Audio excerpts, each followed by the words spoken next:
The mail sorting facility hums with its usual rhythm. A clerk opens a routine envelope, and a fine white powder drifts onto the desk.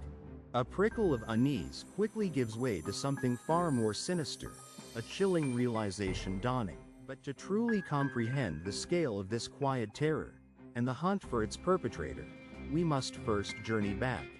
This was no random act, but a deliberate campaign of fear. It was September 2001, mere weeks after the devastation of 9/11 left a nation reeling.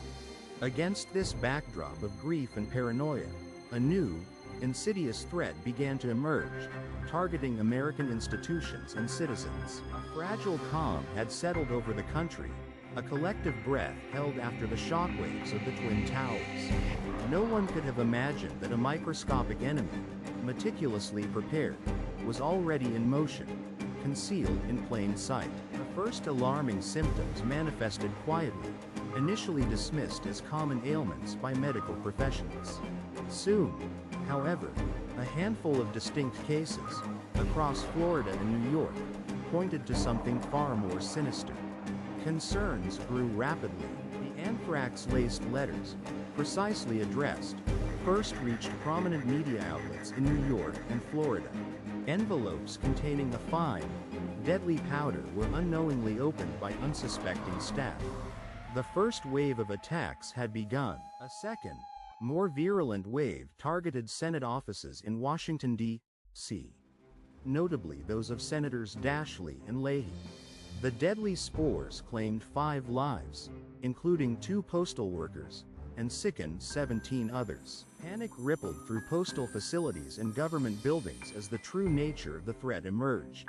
Thousands underwent testing, and decontamination efforts became a grim daily reality.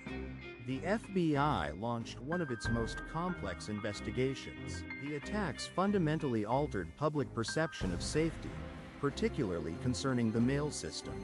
A once mundane act became fraught with potential danger, leaving an indelible mark on collective consciousness. For years, the investigation, codenamed Amerithrax, publicly centered on Dr. Stephen Hatfield, a former government biodefense scientist. Despite intense media scrutiny and implied accusations, no charges were ever filed, and he was later fully exonerated. Only much later did the focus dramatically shift to another government scientist, Dr. Bruce Ivins, a microbiologist at Fort Detrick. Just as charges seemed imminent, Ivins took his own life, leaving a case built largely on circumstantial evidence. The anthrax letters irrevocably changed America's approach to biodefense and homeland security. Billions were invested in detection systems, intelligence gathering, and public health preparedness.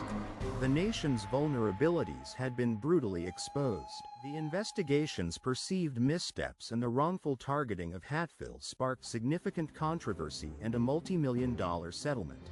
It underscored the immense challenges of bioterrorism investigations and the delicate balance of justice. Though the FBI officially closed the case, questions persist about the definitive proof against Ivins and the exact motive. The anthrax letters remain a chilling testament to the power of invisible terror, a silent weapon that irrevocably altered a nation's psyche.